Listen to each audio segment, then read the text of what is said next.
Integration log sin x dx minus pi by two log 2।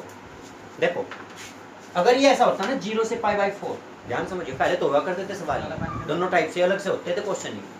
और जो इस exercise में टॉप 8 क्वेश्चन भी छंटे रहते थे उनमें इसका नाम रहता था, मतलब 8 क्वेश्चन, और ये क्वेश्चन 3 जगह रहता था। उदाहरण में यानी कि एग्जाम्पल, एक जगह सवाल के रूप में, और एक जगह यही सवाल 2x के रूप में। यहाँ sin x लिखा हुआ तो उसमें sin 2x लिखते थे, और एक जगह 0 से पाई बाई 4 लिखा होता था। क्या लिखा होता था? 0 से पाई बाई 4, लिमिट चेंज होना। तो 2-3 जगह सवाल होता था ये। अब फिलहाल है तो अभी भी एनसीईआरटी बुक में भी, लेकिन ये कहीं ना कहीं सवाल में किसी सवाल के साथ अटैच, मतलब जुड़ा हुआ है, बस कहीं ऐड होगा। यानी या फिर कोई सवाल करके चलेंगे तो उसमें थोड़ी देर के बाद ये ऑटोमेटिक बन का आ जाएगा, बीच में आएगा बन के। नहीं, जब सवाल कर लेंगे 5-7 मिनट का या हाथ में पहुंचेंगे सवाल के, वहाँ जाके सिचुएशन पैदा हो जाएगी, बन जाएगी, मतलब ठीक है, ये बनेगा। फिर वहाँ पे हम डायरेक्ट लिख सकते हैं सब, क्योंकि वहाँ सवाल कुछ और कर रहे हैं। अगर ये सवाल करने को आ जाए फिर डायरेक्ट नहीं करते, फिर यानी किसके सामने लिख दिया बस, फिर तो करके दिखाना। तो मैं से करके दिखा ही रहा पहले एक सवाल भी, ठीक है। वैसे तो अगर तुम्हारे क्वेश्चनों में नहीं सवाल है कहीं, तो इसका मतलब ये एग्जाम्पल में हो सकता है कहीं ना कहीं वैसे लिखे, अगर एग्जाम्पल देखोगे, ठीक है। अब एक बात समझ लो, पर हाँ इसके लिए डायरेक्ट, थोड़ा डायरेक्ट समझ लो। 0 से पाई बाई 4 अगर होता ना है, 0 से पाई बाई 4, तो इसी का आंसर होता माइनस के पाई बाई 4 लोग। बस ये पाई बाई 2 और पाई बाई 4 ये बदलता है बस इसके होने से। एक बात और सुनो, इसका एक दूसरा रूप भी है, समझ लो। अभी कभी कभी ये भी आ जा सिद्ध करने को, पाई बाई 2 लोग 1/2, ये भी आ जा, ये भी आ जा, इसके बराबर में वो भी आ सकता है, ये भी आ सकता है। और भाई अगर पाई बाई 4 कर दो ना लिमिट में आप पाई बाई 4, तो इसे हम पाई बाई 4 बोलना शुरू कर देंगे। पाई बाई 4 लोग 2 और पाई बाई 4 लोग 1/2। ये कैसे बना? माइनस का 1 है, ये -1 ऊपर जाएगा तो क्या बनेगा? 2 की पावर -1, और उसे 1/2 करेंगे तो 2 की पावर प्लस की 1 लिखा नहीं करते तो 1/2 ही रह जाएगा बस। समझ गए क्या? तो बात एक ही है दोनों को। है क्या सवाल इसमें कहीं वैसे? कहीं में उदाहरण में क्या, एग्जाम्पल में है क्या? आई बराबर मान लें, वही जो करते आ रहे सवाल में, आई बराबर इंटीग्रेशन पाई बाई बराबर log sin x dx, ठीक है। इक्वेशन नंबर 1, इसमें 2 प्रॉपर्टी कहाँ होगी? sin x लिखना, sin 2x भी आ सकता है इसकी जगह। जिसमें sin 2x पहले आएगा उसमें तो बीच में जाके sin x बना गए बदल, जिसमें sin x शुरू में आता है उसमें बदल के sin 2x में बदल जाएगा। देखिए थोड़ी देर बाद sin 2x बना इसका यहाँ बीच में, log के साथ क्या बन जाएगा? sin 2x। और ये शुरू में log sin 2x का सवाल होता तो फिर क्या बनता बीच में जाके? sin log sin x। जिसमें 2 नहीं तो 2 बनेगा, जिसमें 2 है तो उसमें बाद में जाके 2 हो जाएगा, मतलब ऐसे बनता है, ठीक है।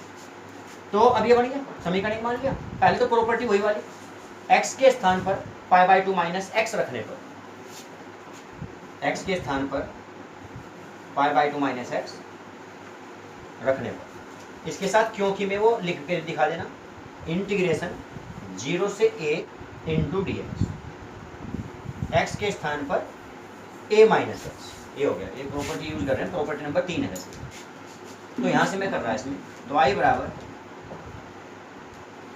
इंटीग्रेशन 0 से pi by 2 log sine bracket pi by 2 minus x. तो पाई बाई 2 में क्या हुआ? 90 में चेंज, तो चेंज क्या बनेगा? साइन का कोस बन गया, इसे कोस एक्स लिख देंगे, कोस एक्स डीएक्स। समीकरण नंबर 2 है, समीकरण नंबर 1, समीकरण 1 में 2 जोड़ने पर इक्वेशन 1 प्लस इक्वेशन 2 ऐड करना है। नोट तो बाद में करेंगे, पहले नोट नहीं करना चाहिए, पहले समझना चाहिए। देखो भाई यहाँ फ्रॉम या से जो भी लिखना चाहो, ठीक है, प्लस लिखिए, ऐड लिखिए, इनमें ऐड कर रहा है, ठीक है। आई में आई जोड़ना, ये बन गया 2i,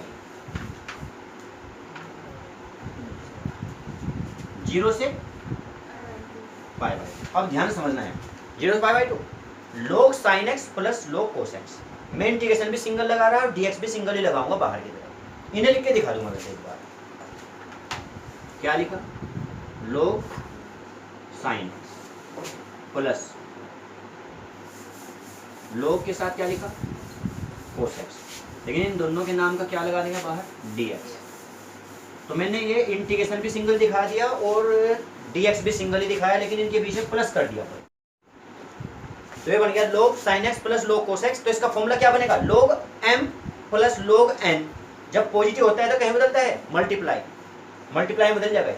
तो देखो यहाँ से बना ये 2i इक्वल इंटीग्रेशन 0 से π/2, इंटीग्रेशन 0 से π/2 और सिंगल लॉग के साथ इसे मल्टीप्लाई में लिख देंगे, log sin x into cos x into D x, यानी कि हम इसे मल्टीप्लाई में लिखेंगे। अब प्लस जो है मल्टीप्लाई में बदल जाएगा, प्लस क्या बदलेगा मल्टीप्लाई में, यानी कि यहाँ पे ब्रैकेट का इस्तेमाल कर सकते हो, करना चाहोगे तो ये log sin x into cos x. अब ये करने के बाद क्या करना, इसमें 2 की मल्टीप्लाई और 2 की डिवाइड करनी अंदर ही अंदर, वो log से बाहर बाइट होना दिखा दियो, 1/2 में यहाँ नहीं कर रहा हूँ, इसे log के साथ थीटा समझो, इसे एक बार log के साथ क्या समझो, इसे थीटा है अंदर कहीं ना कहीं, अंदर ही गुणा करनी है मल्टीप्लाई 2 की और अंदर ही डिवाइड करना 2 से, 2 की मल्टीप्लाई 2 की डिवाइड अंदर ही करनी है। तो क्या लिखेंगे हम यहाँ 2i बराबर इक्वल 0 π/2 log, देखो ध्यान से ये लिखा मैंने 2 sin x into cos x और अपॉन 2 और इसी ब्रैकेट के अंदर दिखाया और ये लिखा मैंने dx। ठीक है भाई, गुणा करेंगे इसमें। तो सुनो भाई यहाँ से क्या बनेगा 2i एक स्टेप और बढ़ जाएगा, बढ़ जाएगा 0 से π/2। ठीक है, अब ये बन गया ये sin 2x का फॉर्मूला, क्या बन गया sin 2x का काम है, ध्यान समझिए यहाँ तक पहुंच गए थे ना। अब देखो क्या बनेगा ये 2i बराबर 2i इक्वल 2i इंटीग्रेशन 0 से π/2 log sin 2x, log sin 2x और साथ में क्या दिया, हाँ भाई इसमें क्या किया हमने log sin 2x dx minus log 2 क्या है कांस्टेंट, जब कांस्टेंट है तो बाहर लिया 1 dx। ठीक है, अलग अलग कर दिया हमने दोनों पीस में।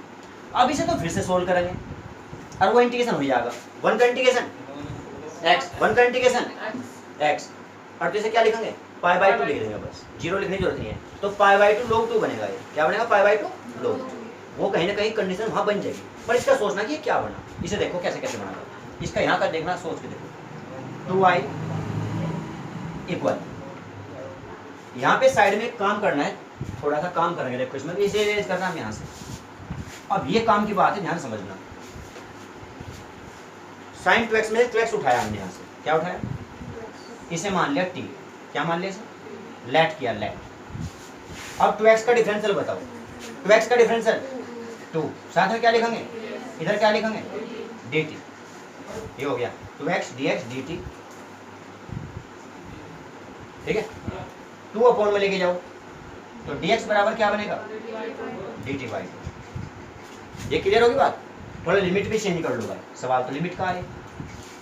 ठीक है, लिमिट चेंज करो, जब x बराबर 0, जब x बराबर 0 तो t बराबर भी 0, जब x बराबर 0 तो t बराबर भी 0, x 0 है तो t भी 0 ही है। ठीक, जब x बराबर π/2 कर लिए, x बराबर π/2 रखेंगे ना इसमें, देखो जब π/2 यहाँ रखेंगे x का मान तो 2 से 2 कैंसिल, तो t बराबर π। अब देखो यहाँ से लिमिट विमिट सब रखो, 1/2 कहाँ से आया 1/2, अन्नू 1/2 क्यों dt/2 था ये, तो अपॉन 1/2 तो लिखना ही पड़ेगा फिर भी। इसे क्या लिखा 2x को t, तो log sin t dt minus log 2 बाहर रखा, 1 का क्या बनेगा x। अब इसमें लिमिट रखो बराबर, यहाँ से लिखेंगे 1/2 इंटीग्रेशन, ध्यान समझना 0 से 5। अब ये लिखा मैंने log sin x dx minus log 2, तेरी आवाज कौन सुने, तो π/2 इसमें करो, देखो π/2 अपर लिमिट, पहले अपर लिमिट फिर माइनस लोअर लिमिट, तो इसे लिखेंगे हम अपर लिमिट का मतलब π/2। देखो भाई यहाँ से हमने t को x क्यों लिखा, देखो ध्यान समझना, हमने इसमें प्रॉपर्टी का यूज किया। आप जा तुम्हें सामने की तरफ लिखना पड़ेगा प्रॉपर्टी, वो देखो ध्यान से, तुम्हें एक प्रॉपर्टी दिखानी है, यहाँ से लिख के ये प्रॉपर्टी बताई, देखो मैंने पहले, देखो ध्यान समझना, ये प्रॉपर्टी है क्या, इंटीग्रेशन 0 से a fx dx equal integration 0 से a ft dt।